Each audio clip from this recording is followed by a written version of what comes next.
Welcome to StoryLab. This week, we're taking a look at the story of someone who knew how to look out for the people around him. Hey, guess I didn't get the flower power memo. I got you covered. Oh. All right.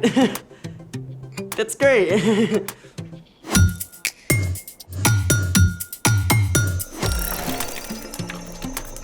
Hey, I'm Skylar. And I'm Sebastian. All summer, we're talking about what it looks like to live like Jesus. Also, we're setting up awesome activities for STEAM Camp. Science, technology, engineering, art, math. Go STEAM Campers! Rolls off the tongue. Yeah, not really. Okay, so what are we setting up today?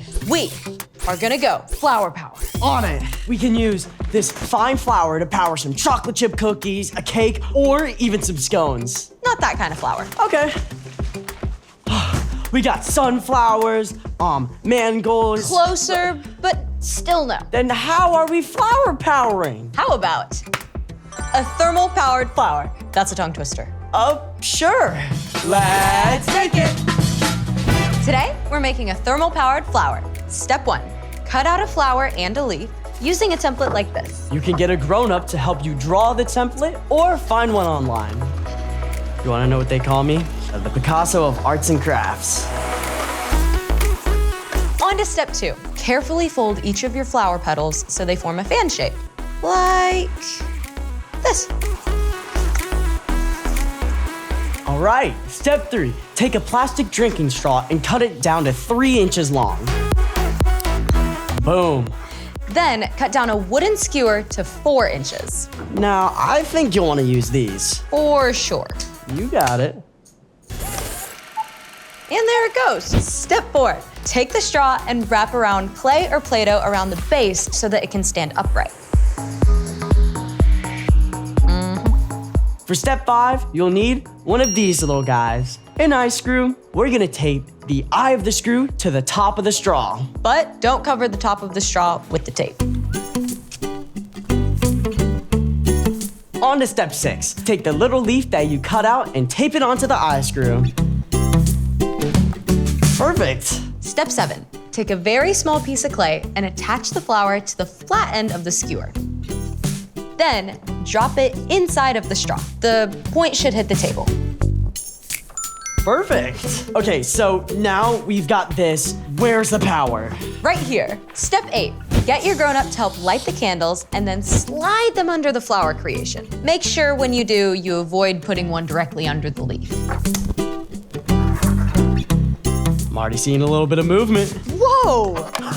Look, there it goes. Let's put all the other ones. There it goes. It's like a little flower merry-go-round.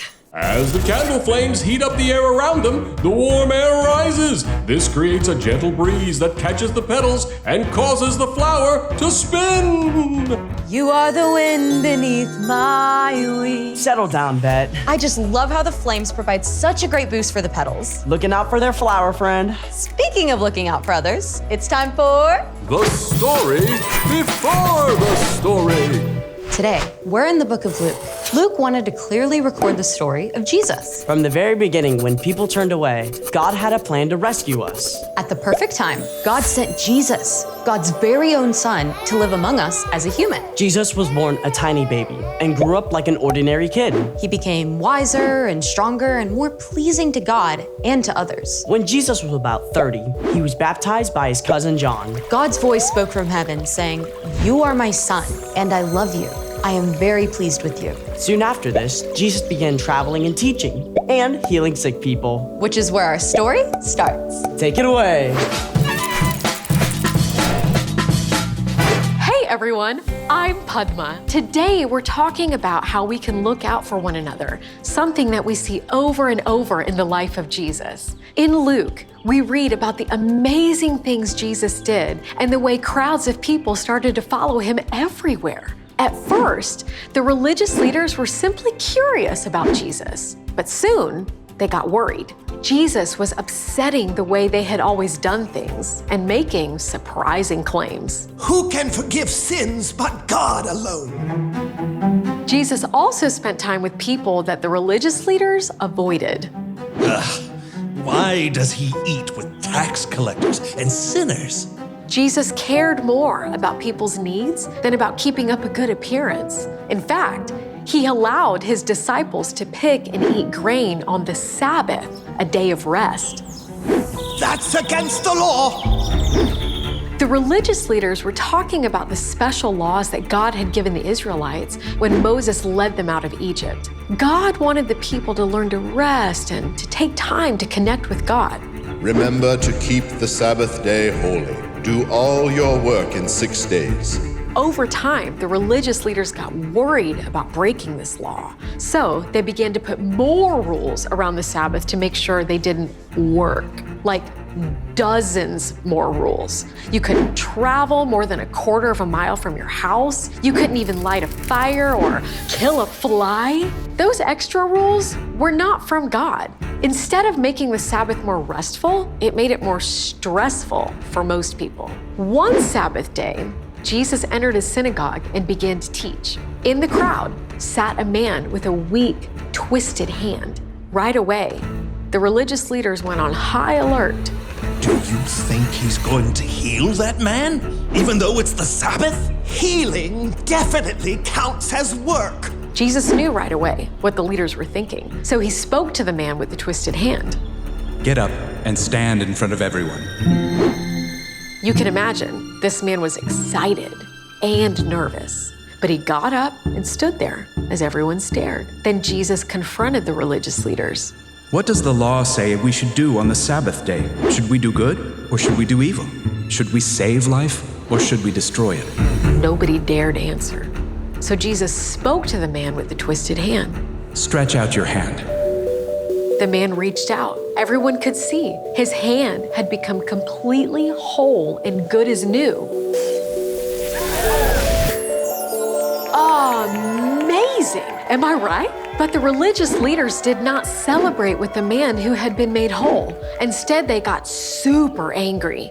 See, Jesus had not broken God's law about the Sabbath, but all those extra rules made by the religious leaders. Jesus chose to ignore those extra rules in order to care for a man who was hurting and to make him well. But the religious leaders were so wrapped up in fear and in making themselves look good that they cared more about their own rules than about helping people. And so they began plotting how to stop Jesus. Jesus never let what others thought control his actions. Instead, he demonstrated for us all what the Apostle Paul later wrote to the Philippians. None of you should look out just for your own good. Each of you should also look out for the good of others. And that is the end. Wow, the religious leaders never really got it, did they? They really believed they were doing the right thing. They sure did, but in the end, they were just looking out for themselves. So, what's our part in the story? All this summer, we're talking about how we can live and love like Jesus. And when we look at Jesus, we see that he kept his focus on other people instead of on himself. He cared more about looking out for others than making himself look good. That's so hard to do sometimes. I mean, my default setting is me. Yeah, it's easy to think about what I want and what I need. For sure. But you can ask God to take your focus off you and help you look out for what the people around you need. I mean, you could carry some extra pencils or pack an extra snack. So if someone needs one, you can give it to them. You could look out for new people at school or church and invite them to hang out with you. You could be on the lookout for kids who need someone to play with at recess. For kids who need a place to sit at lunch. For kids who need someone to listen. Those are great ideas. And the more time and energy you spend looking out for others, the more God can work through you to change the world around you. I love it. I'm in. Me too. See you next time.